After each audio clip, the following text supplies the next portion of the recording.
तो दोस्तों आज हम देखेंगे जुजुत्सु काइसेन की सीज़न 3 के एपिसोड 3 को। और अगर आप लोगों ने इसके बाकी के एपिसोड्स को नहीं देखा है तो आप मेरे चैनल पे जाके देख सकते हैं। So hi everyone and welcome back to our channel. तो चलिए देखते हैं एपिसोड 3 को। तो पिछले एपिसोड में हमने देखा था कि केंजाकू ने कलिंग गेम शुरू कर दिया है और मेगुमी की बहन सुमिकी भी उसमें फंस गई है। तो आज के एपिसोड में हम सबसे पहले कलिंग गेम के 8 रूल्स को समझते हैं। तो रूल नंबर 1, कर्स टेक्निक जागने के बाद, या फिर यूँ कहूँ कि जिनके पास कर्स टेक्निक है उन्हें अगले 19 डेज़ में पार्टिसिपेट करना होगा और वो जहाँ जहाँ कलिंग गेम होने वाला है उनके बैरियर में एंटर करके पार्टिसिपेट कर सकते हैं और उनका पार्टिसिपेट करना कंपलसरी है। रूल नंबर 2 कि जिस किसी ने भी पहला रूल तोड़ा उसी कर्स टेक्निक रिमूव कर दी जाएगी या शायद उसे मार दिया जाएगा। रूल नंबर 3, जो नॉर्मल पीपल हैं अगर वो चाहें तो कॉलोनी से बाहर जाकर बच सकते हैं और अगर वो नहीं जाते हैं तो उनका पार्टिसिपेशन डिक्लेयर कर दिया जाएगा। रूल नंबर 4 कि प्लेयर्स को पॉइंट्स स्कोर करने होंगे और वो दूसरे प्लेयर्स या कर्स स्पिरिट्स को मार के पॉइंट्स स्कोर कर सकते हैं। रूल नंबर 5 प्लेयर्स को पॉइंट्स गेम मास्टर देगा। वो पॉइंट्स इस बेसिस पर देगा कि अगर कोई प्लेयर दूसरे सॉर्सरर या कर्स स्पिरिट्स को मारता है तो उसे 5 पॉइंट्स मिलेंगे और नॉन सॉर्सरर्स मतलब नॉर्मल पीपल को मारने पर 1 पॉइंट। रूल नंबर 6 कि अगर कोई प्लेयर 100 पॉइंट कलेक्ट कर लेता है तो वो गेम मास्टर को कहकर एक नया रूल बनवा सकता है, मगर हाँ वो इन 8 रूल्स में चेंज नहीं कर सकता। रूल नंबर 7 अगर गेम मास्टर चाहे तो प्लेयर के रूल को डिक्लाइन भी कर सकता है अगर उस रूल का कोई लॉन्ग लास्टिंग इफेक्ट पड़ता है कलिंग गेम पर। तो रूल नंबर 8 कि अगर किसी प्लेयर का स्कोर 19 डेज तक सेम रहता है तो उसकी कर्स टेक्निक रिमूव कर दी जाएगी या फिर उसे मार दिया जाएगा। फिर सीन शिफ्ट होता है और हम देखते हैं मेगुमी, यूजी और यूटा को। मेगुमी बताता है कि नोरितोशी कामो, अरे वो धनुष वाला बंदा, उसने कलिंग गेम को लेकर कुछ प्लान्स बनाए हैं। यूजी यूटा को बोलता है कि सुकुना के कुछ प्लान्स हैं मेगुमी को लेकर और सुकुना ने शायद यूजी की बॉडी पर कंट्रोल कर लिया था, जो कि उसने करा था क्योंकि यूजी ने सुकुना की एक साथ 10 उंगलियां खा ली थी और उसने अभी तक टोटल 15 उंगलियां खा ली है और अगर उसने बाकी की उंगलियां एक साथ खा ली तो शायद सुकुना यूजी की बॉडी पर कंट्रोल कर सकता है और अगर कभी सुकुना ने यूजी की बॉडी पर कंट्रोल कर लिया तो उसे मारने में हिचकिचाना मत। यूटा बोलता है कि मैं जो कर सकता हूँ मैं वो करूँगा। यूजी मेगुमी से पूछता है कि अब आगे क्या करना है। मेगुमी बोलता है कि हमें सबसे पहले जुजुत्सु हाई वापस जाना होगा और मास्टर टेंगन से कॉन्टैक्ट करना होगा और पता लगाना होगा कि प्रिजन रियल्म को अनसील कैसे करें और कामों के प्लान्स का ऑब्जेक्टिव और फ्यूचर प्लान्स क्या है। यूजी बोलता है कि शायद यूकी को कुछ पता हो। मेगुमी बोलता है कि उसने पहले ही यूकी से बात कर ली और ये उन्हीं का आइडिया है। यूटा उन दोनों को बताता है कि सबसे बड़ी प्रॉब्लम है टेंगन सर का छुपा हुआ कमरा। वो बताता है कि 1000 डोर लगातार शफल हो रहे हैं और उनमें से बस एक कॉरिडोर ही है जो हमें मास्टर टेंगन तक पहुंचा सकता है। यूजी फिर मेगुमी से नोबारा के बारे में पूछता है मगर मेगुमी कोई जवाब नहीं देता, जिसे देखकर शायद यूजी समझ जाता है कि नोबारा अब नहीं रही। तभी वहाँ चोजो आ जाता है। चोजो उनकी बातें सुन रहा था। चोजो बोलता है कि शायद एक रास्ता है। चोजो बताता है कि माहितो ने एक बार डेथ पेंटिंग्स और सुकुना की उंगलियां वहाँ से चुराई थी, हम भी वैसा ही कर सकते हैं। फिर वो चारों यूकी के पास जाते हैं जहाँ माकी भी थी। माकी का चेहरा आधा जला हुआ था जो कि ऑफकोर्स जोगू की वजह से जला था। यूटा माकी को देखकर बहुत खुश होता है। यूटा माकी से उसका हाल चाल पूछता है। माकी बोलती है कि वो ठीक है। माकी फिर मेगुमी से मास्टर टेंगन के बैरियर के बारे में पूछती है। तभी चोजो बीच में बोलता है कि उन डोर्स और टॉम्स के बीच एक कर्स वेयर हाउस है जहाँ जुजुत्सु हाई अपने कर्स टूल और ऑब्जेक्ट्स रखते हैं और वहाँ उसके बाकी के छोटे भाई हैं जिनके नाम हैं नोरानसो, शोसो, टेंसो, सेंसो, कोत्सुसो और शोसो। चोजो फिर बोलता है कि अगर वो 6 साथ में रखे हैं तो शायद उसी कर्स टेक्निक के साइड इफेक्ट से कुछ गाइडेंस प्रोवाइड करा सके। मागी पूछती है कि ये है कौन। यूजी बोलता है कि अभी के लिए बस ये समझ लो कि ये मेरा बड़ा भाई है, जिसे सुनकर चोजो खुशी के मारे शौक रह जाता है। फिर सीन शिफ्ट होता है और वो सब एक बड़े से दरवाजे के सामने खड़े होते हैं। चोजो को यकीन था कि उसके बाकी के भाई इसी दरवाजे के पीछे हैं और वो उन्हें आज़ाद कराएगा। सभी अंदर जाते हैं। फिर वो सब एक एलिवेटर में जाते हैं जो कि उन्हें टॉम तक लेकर जाएगा। यूजी को वह ब्लड के निशान दिखते हैं। यूजी पूछता है कि आखिर यहाँ हुआ क्या।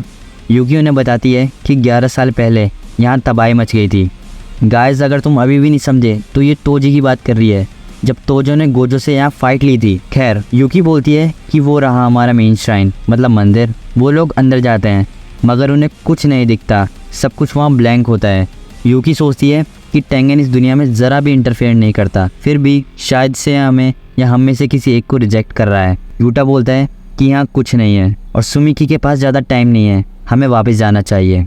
वो सब जाने लगते हैं, मगर तभी पीछे से एक आवाज़ आती है कि तुमसे मिलकर खुशी हुई। उनके पीछे एक अजीब सा क्रिएचर टाइप खड़ा होता है जो कि मास्टर टेंगन होते हैं। टेंगन फिर आगे बोलते हैं चाइल्ड ऑफ द जेनिन, जो कि है माकी और मैगुमी, मिची जेन के डिसेंडेंट जो कि है यूटा, डेथ पेंटिंग वॉर्म जो कि है चोजो, और सुगुना के वेसल जो कि ऑफ कोर्स यूजी है। यूकी बोलती है कि क्या तुम मुझे हेलो नहीं करोगे टेंगन। सब लोग शॉक रह जाते हैं ये जानकर कि ये मास्टर टेंगन है। यूकी पूछती है कि तुमने टॉम को बंद क्यों कर दिया था। टेंगन बोलता है कि वो डर गया था कि कहीं केंजाकू के आदमी तो नहीं, क्योंकि आखिर वो लोगों के दिल तो नहीं पढ़ सकता। फिर वो सब बोलते हैं कि वो ये जानना चाहते हैं कि प्रिजन गेम को अनसील कैसे करे और केंजाकू के कलिंग गेम को लेकर क्या ऑब्जेक्टिव है। मास्टर टेंगन बोलते हैं कि मैं बता तो दूंगा, मगर मेरी एक शर्त है। वो बोलते हैं कि चोजो, यूकी और यूटा, तुम तीनों में से किन्हीं दो को मेरा गार्ड बनना होगा। सब शॉक हो जाते हैं क्योंकि उन्हें लगता था कि टेंगन इमॉर्टल थे।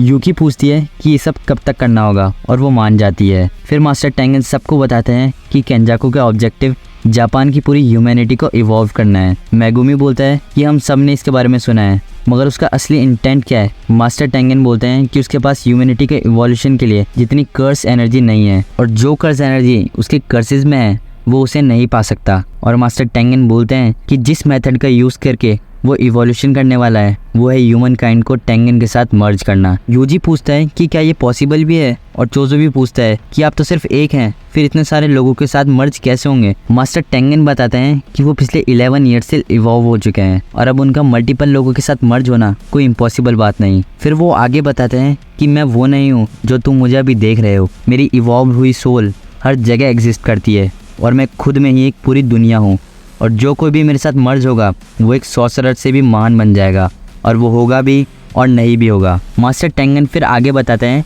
कि वो बैरियर टेक्निक पर काबू रखते हैं, जिसकी वजह से वो अपनी ये फॉर्म को बनाए रख सकता है, उस पर कंट्रोल भी कर सकते हैं इवॉल्व होने के बाद भी। मगर अगर गलती से भी एक भी आदमी कंट्रोल के बाहर चला जाता है तो पूरे वर्ल्ड का दी एंड हो जाएगा। मैगुमी बोलता है कि आप मर्ज होने से मना क्यों नहीं कर देते। टेंगन बोलते हैं कि यही तो प्रॉब्लम है, क्योंकि अब जब कि वो इवॉल्व हो चुके हैं तो अब वो ह्यूमन से ज़्यादा कर्स स्पिरिट्स हैं, जो कि टेंगन को केंजाकू का टारगेट बनाता है। मास्टर टेंगन बताते हैं कि केंजाकू की एज अ सॉर्सरर एबिलिटी देखी जाए तो वो मुझे पकड़ सकता है जब सब एनकाउंटर कर रहे होंगे, और वो मेरे बाद बैरियर टेक्निक को पोजेस करने में सेकंड नंबर पर आता है, और मैं ये नहीं जानता कि वो टॉम की सील को कब खोलेगा। फिर यूकी बोलती है कि केंजाकू ने आपको और एक स्टार प्लाज्मा वेसल को मर्ज होने नहीं दिया था और मास्टर टेंगन को इन्वॉल्व होने पर मजबूर कर दिया था, ताकि वो कर्स मैनिपुलेशन टेक्निक की मदद से आपको कंज्यूम और कंट्रोल कर सके। और वो सुकुना के साथ इन्वॉल्व हुआ है, जो कि उसे 1000 साल पुराना सॉर्सरर बनाता है। फिर हमें पता चलता है कि पास्ट में केंजाकू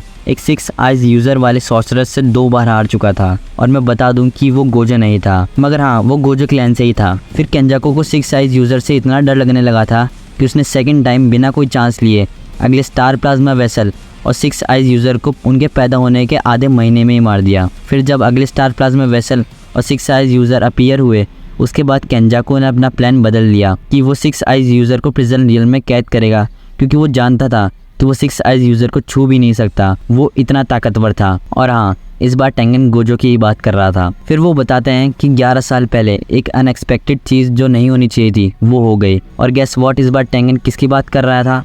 वो बात कर रहा था हमारा one of the favourite and OG character Toji Zenin की, जो कि फिजिकली गिफ्टेड था हेवनली रिस्ट्रिक्शन के बदले, जिसके पास ना ही कोई कर्ज एनर्जी थी, और एक और लड़का था जो कि कर्ज मैनिपुलेशन टेक्निक यूज़ करता था, जो कि है गैतो। फिर मैगुमी पूछता है कि ये कलिंग गेम आखिर क्यों हो रहा है। टेंगन बोलता है कि केंजाकू के पास इतनी कर्ज एनर्जी नहीं है कि वो ह्यूमैनिटी को इवॉल्व कर सके, इसलिए जब 2 सॉर्सरर लड़ेंगे तो उनकी निकली हुई कर्ज एनर्जी काम आएगी, और केंजाकू ने खुद को गेम मास्टर नहीं रखा है, इसका मतलब अगर तुम उसे मार भी देते हो तो भी गेम कंटिन्यू होगा। यूटा बोलता है कि मतलब हमें गेम खेलना ही होगा, ताकि हम 100 पॉइंट्स देके गेम मास्टर को एक नया रूल बनवाने के लिए कहे, ताकि सुमिकी और नॉर्मल सिविलियंस को गेम के बाहर जाने दे। यूजी कुछ पूछने ही वाला होता है कि टेंगन पूछता है कि यहाँ मेरे पास एज अ गार्ड कौन रुकेगा। चोजो और यूकी रुकने के लिए तैयार हो जाते हैं। टेंगन बोलता है कि गोजो को फ्री करना जरूरी है, और उनके अपने हाथ में अचानक एक बॉक्स आ जाता है जिसे वो प्रिजन रियम की बैग बताते हैं। यूजी पूछता है कि क्या ये प्रिजन रियम का बैग गेट है, और क्या इससे हम गोजो सेंसर को छुड़ा सकते हैं। टेंगन बोलते हैं नहीं,